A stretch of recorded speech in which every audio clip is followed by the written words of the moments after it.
we're going to move on to exercise 2.2, where you will need to know how to use graphical method to solve quadratic equation. Usually the question will ask you to draw a graph first, and the equation will be given to you together with its boundary. So x has to be bounded between -2 to 4. You are not expected to draw or just sketch out a graph just by looking at the formula given. You are required to most likely fill in a table, and sometimes the table will be given with only 1 or 2 blanks left for you to fill in. So you need to plot a few coordinates. A good guideline will be 5 coordinates and x between -2 and 4. So you choose what x coordinates you want. So anything between -2 and 4 is fine.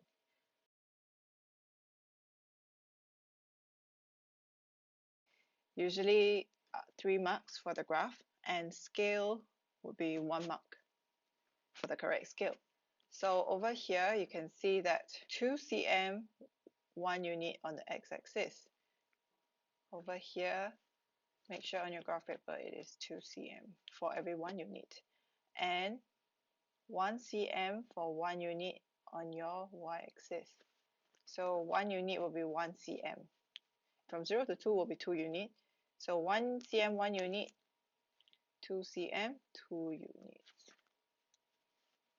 Right? So the scale should be correct in order to get 1 mark. So you plot in the points. In this case, already plotted. You know that it should be a smile because the coefficient of x squared is 1. It's a positive coefficient, so it's a smile. And the y-intercept should be at -3. And 5 points, and then you just plot out. In this case, the graph has 6 points because over here, you see that y is at -3, right? Which means this and this. So you know that the minimum point should be in between the symmetrical points. So these two are symmetrical, right? All right, can you see all the symmetrical points here? So the lowest point, the minimum point, or the turning point is always right in the middle. So it's in the middle of these 2 points. If you want, you can add one more here. You know that between 0 and 2 will be 1, right? This x coordinate 1. So once you sub in, you will see that this now, the coordinate of 1 and -4 is your minimum point. Once you know your minimum point, the graph is slightly easier because there's no need to estimate where to turn, right? You know that it's going to pass through this and turn right at this turning point. So this point is called a turning point or a minimum point. And there we have it. So it turns right here and go back up. It should always be symmetrical. Quadratic graph should always be symmetrical. That is one of the key feature of a quadratic graph. Once you have drawn, use your graph. So we can answer part A now. Use your graph. That means you are supposed to show some working on the graph to let the marker know that you are using your graph instead of a calculator to solve this equation. And you're supposed to solve this. So how can we link this to your graph? What is the graph that you have drawn? The graph that you have drawn is y equals to x squared minus 2x minus 3. So if you see here, if I move all these terms to the left-hand side, now let's compare to the graph that you have drawn.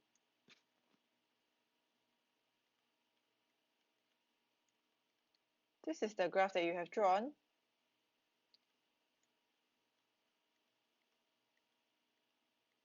And this is the equation that you're supposed to solve. So let's compare, and you see that your y, they want you to solve for your x when your y is at 0. So we reinterpret this question as solve for x when y equals to 0. And y equals to 0 is just your x-axis. You do not need to draw any more lines. You know that it is your x-axis. So on over here, this point and this point will be your solution. So at y equals to 0, your x is at -1. Y equals to 0, your x is 3. So there you have your solutions will be these two values of x. Therefore, x is equals to -1 or x is equals to 3. Part B, draw the suitable straight line on the same axis and then find the values of x for which. Okay. So again, you need to use your graph. So let's move this, or let's compare this to the original equation. Your original equation, you want a -3, correct? Because this is x squared minus 2x minus 3. So how can we, so I want to introduce a -3 here into this, the left hand side of the equation given. So I need to -3 on the right hand side as well. So there we have it. This is your original equation given. Now it looks like the original equation given, right? X squared minus 2x minus 3. And the right hand side, you also need to -3 in order to balance the equation. So what we get is equals to, if you see this, right, I can just, if you compare these two equations, you'll realize that nothing has changed. I have simply changed the way it looks. If I move this -3 to the other side and make it +3, 3 plus 3, I will still get back this original equation. But this is what how I want it to look like, because so that I can compare to the graph that I have just drawn. This is the graph that I've drawn, and this is the equation I'm supposed to solve. Now if you compare, my y is now equals to 3. So what the question wants is simply solve for x when your y is equals to 3. So what is the straight line that you're supposed to draw now? It is the y equals to 3 line, which is a horizontal line that cuts through y-intercept at 3. So this is a y equals to 3 line, and your answer will be the x values at which they intersect. Okay, so at this point is where on your graph y is equals to 3, right? This is the coordinate when y equals to 3. And what is your x coordinate? That would be the answer that you want. So using your graph, you will see that this is roughly -1.6. It looks like a 6. Okay, I can put -1.65. I mean, in exam, it will not be so, when you draw it by yourself, because this is drawn by computer, right? If you draw it yourself, it won't be so, like it will roughly look like a -1.7 or -1.65. So plus minus 0.1. Over here, this is like a 3.65. So there you have it. Your x is equals to -1.65 or x equals to 3.65.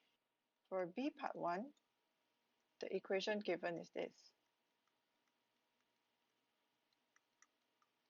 How can I make it look like the original graph that I have just drawn? So I have x squared, I have -3. This is the same. I want to change this to -2x. So in order to change it into -2x, I will have to minus x on both sides. So this is what I have done. I have minus x on the right hand side and minus x on the left hand side. That will balance it out, and that means these two equations are essentially identical. It's just they're different in the way it looks.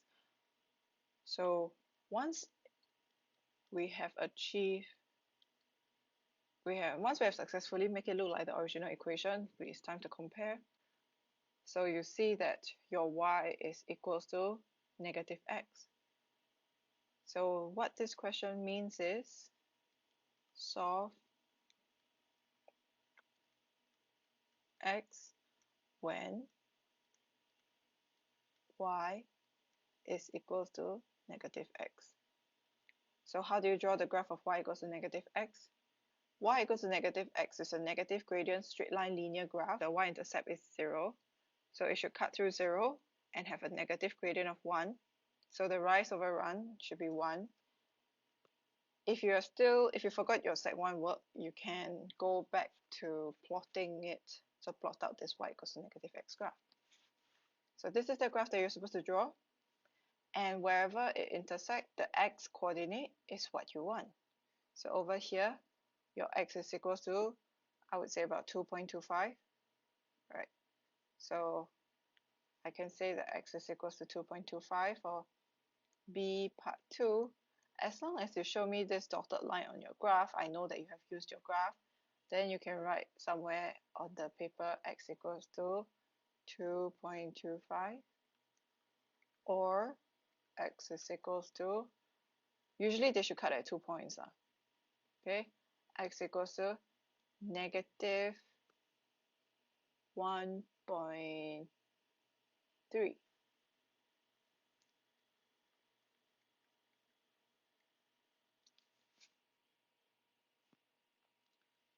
For question 10, Sam's daily earning, so y is the daily earning, produces x vases in a day, and it's given by this.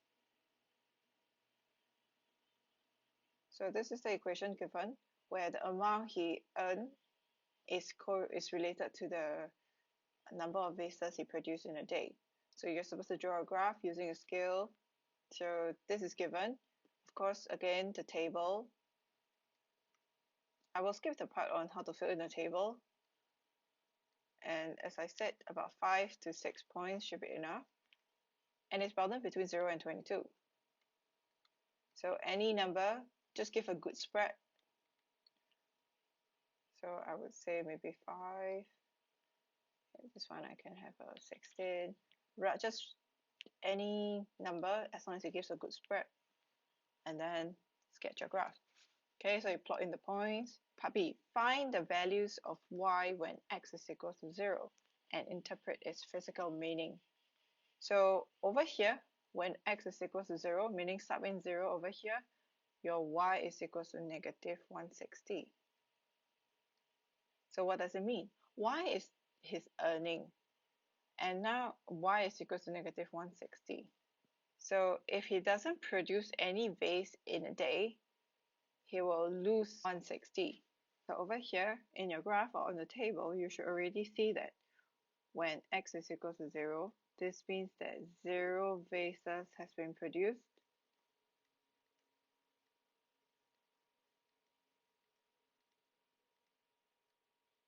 Your y is equals to negative 160. So earnings earn negative 160. So this means that he has incurred a loss. So where does this loss comes from? It comes from the fact that 160 is the production cost of vase. So over here, this y-axis here shows his earnings, and when it's at maximum, it's over here, okay, where the turning point is.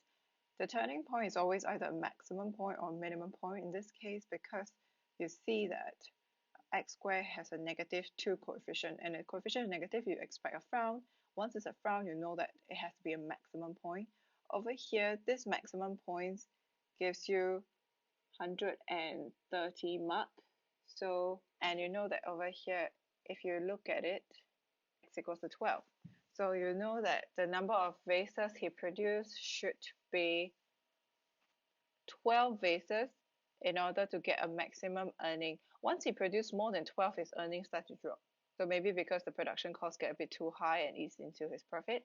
So 12 vases is the optimal number of vases he should produce and sell in a day.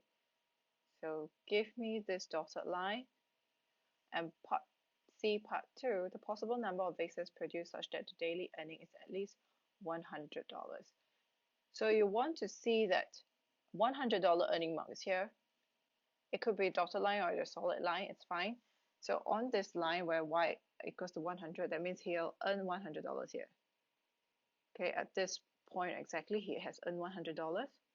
And the number of vases produced over here is, you can't say, if you draw it down, you can see that you cannot say that it's 8, because you see that it doesn't hit 8. If he produced 8, then he's not earning the $100. So in order to earn at least $100, it needs to be more than 8. And then over here, it shouldn't be 16, because once you hit 16, it's less than 100 already. So one vase less than 16, 15. So we can see that the possible number of vases should be between 9 and 15. Less than 9, he's not earning $100. More than 15 at 16, okay, it's also not earning $100. So between this number of vases, he can earn $100. Of course, the best would be 12 vases, where he can earn the maximum, roughly around $130.